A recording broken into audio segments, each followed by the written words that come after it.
I have spent the last years trying to resolve two enigmas. Why is productivity so disappointing in all the companies where I work for? I have worked with more than 500 companies. Despite all the technological advances, computers, IT, communications, telecommunications, the internet. Enigma number two, why is there so little engagement at work? Why do people feel so miserable, even actively disengaged? Disengaging their colleagues, acting against the interest of their company. Despite all the affiliation events, the celebration, the people initiatives, the leadership development programs to train managers on how to better motivate their teams. At the beginning, I thought there was a chicken and egg issue. Because people are less engaged, they are less productive. Or vice versa, because they are less productive, we put more pressure and they are less engaged. But as we are doing our analysis, we realized that there was a common root cause to these two issues that relates, in fact, to the basic pillars of management. The way we organize is based on two pillars. The hard, structure, process, systems. The soft, feelings, sentiments, interpersonal relationships, traits, personality. And whenever a company reorganize, restructure, re-engineer, go through a cultural transformation program, it uses these two pillars. Now, we try to refine them, we try to combine them. The real issue is, and this is the answer to the two enigmas, these pillars are obsolete. Everything you read in business books is based either on one or the other or their combination. They are obsolete. What does it work? How do they work when you try to use these approaches in front of the new complexity of business? The hard approach basically is that you start from strategy, requirements, structure, process, system, KPIs, scorecards, committees, headquarters, hubs, clusters, you name it. I forgot all the metrics, incentive, committees, middle offices, and interfaces. What happens? Basically, on the left, you have more complexity, the new complexity of business. We need quality, cost, reliability, speed. And every time there is a new requirement, we use the same approach. We create dedicated structure, process, systems, basically to deal with the new complexity of business. The hard approach creates just complicatedness in the organization. Let's take an example. An automotive company, the engineering division is a 5-dimensional matrix. If you open any cell of the matrix, you find another 20-dimensional matrix. You have Mr. Noise, Mr. Petrol Consumption, Mr. Anti-corrosion Properties. For any new requirement, you have a dedicated function in charge of aligning engineers against the new requirement. What happens when the new requirement emerges? Some years ago, a new requirement appeared on the marketplace, the length of the warranty period.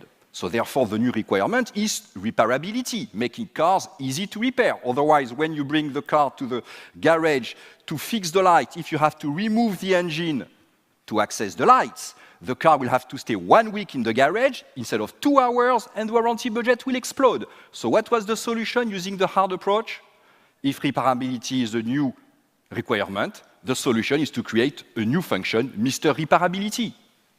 And Mr. Repairability creates the repairability process with the repairability scorecard, with repairability metrics, and eventually repairability incentive that came on top of 25 other KPIs.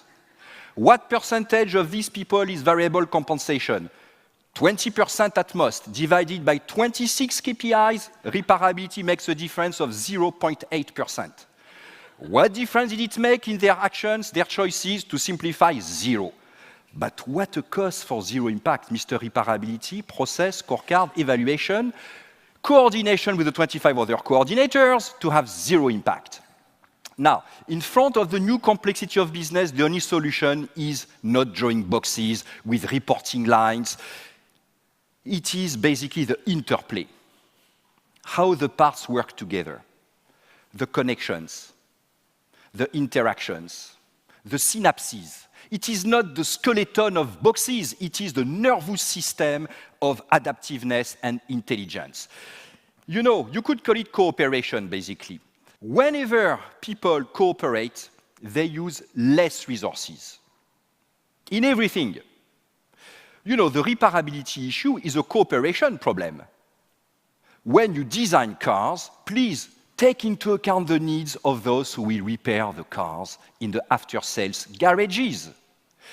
When we don't cooperate, we need more time, more equipment, more systems, more teams. We need, you know, when procurement, supply chain, manufacturing don't cooperate, we need more stock, more inventories, more working capital. Who will pay for that? Shareholders? Customers? No, they will refuse. So who is left? The employee, who have to compensate through their super individual efforts for the lack of cooperation, stress, burnout, they are overwhelmed, accidents. No wonder they disengage. How do the hard and the soft try to foster cooperation? Well, the hard. In banks, when there is a problem between the back office and the front office, they don't cooperate. What is the solution? They create a middle office. What happens 1 year later? Instead of one problem between the back and the front, now I have two problems, between the back and the middle, and between the middle and the front. Plus, I have to pay for the middle office. The hard approach is unable to foster cooperation. It can only add new boxes, new bones in the skeleton. The soft approach, to make people cooperate, we need to make them like each other. Improve interpersonal feelings. The more people like each other, the more they will cooperate. It is totally wrong. It is even counterproductive. Look, at home I have 2 TVs. Why? Precisely not to have to cooperate with my wife.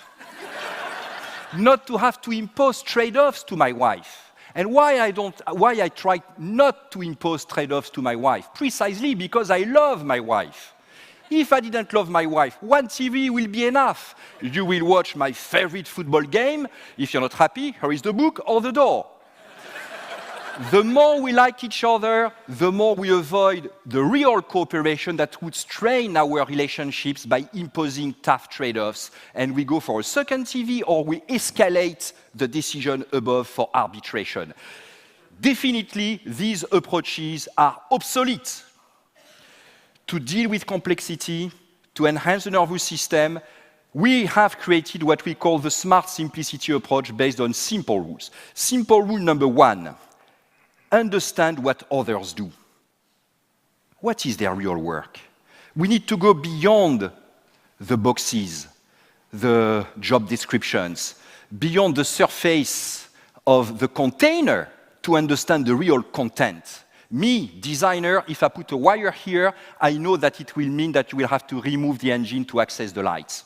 Second, you need to reinforce integrators. Integrators are not middle offices. They are managers, existing managers that you reinforce so that they have power and interest to make others cooperate. How can you reinforce your managers as integrators? By removing layers. When there are too many layers, people are too far from the action. Therefore, they need KPIs, metrics, they need poor proxies for reality. They don't understand reality, and they add the complicatedness of metrics KPIs. By removing rules, the bigger we are, the more we need integrators. Therefore, the less rules we must have to give discretionary power to managers. And we do the opposite. The bigger we are, the more rules we create, and we end up with the Encyclopedia Britannica of rules. You need to increase the quantity of power so that you can empower everybody to use their judgment, their intelligence. You must give more cards to people so that they have the critical mass of cards to take the risk to cooperate, to move out of insulation. Otherwise, they will withdraw, they will disengage. These rules, they come from game theory and organizational sociology. You can increase the shadow of the future, create feedback loops that expose people to the consequences of their actions. This is what the automotive company did when they saw that Mr. Repairability had no impact. They said to the design engineers, now, in 3 years, when the new car is launched on the market, you will move to the after-sales network and become in charge of the warranty budget. And if the warranty budget explodes, it will explode in your head. Much more powerful than 0.8% variable compensation. You need also to increase reciprocity by removing the buffers that make us self-sufficient. When you remove these buffers, you hold me by the nose, I hold you by the ear. we will cooperate. Remove the second TV. There are many second TVs at work. They don't create value, they just provide dysfunctional self-sufficiency. You need to reward those who cooperate and blame those who don't cooperate. The CEO of the Lego Group, Jürgen Wignerstop, has a great way to use it. He says, blame is not for failure, it is for failing to help or ask for help. It changes everything. Suddenly it becomes in my interest to be transparent on my real weaknesses, my real forecast, because I know I will not be blamed if I fail, but if I fail to help or ask for help. When you do this, it has a lot of implications on organizational design. You stop drawing boxes, dotted line, full line, you look at the interplay. It has a lot of implications on financial policies that we use, on human resource management practices. When you do that, you can manage complexity, the new complexity of business, without getting complicated. You create more value with lower cost. You simultaneously improve performance and satisfaction at work because you have removed the common root cause that hinders both, complicatedness. This is your battle, business leaders. The real battle is not against competitors. This is rubbish, very abstract. When do we meet competitors to fight them? The real battle is against ourselves, against our bureaucracy, our complicatedness. Only you can fight, can do it. Thank you.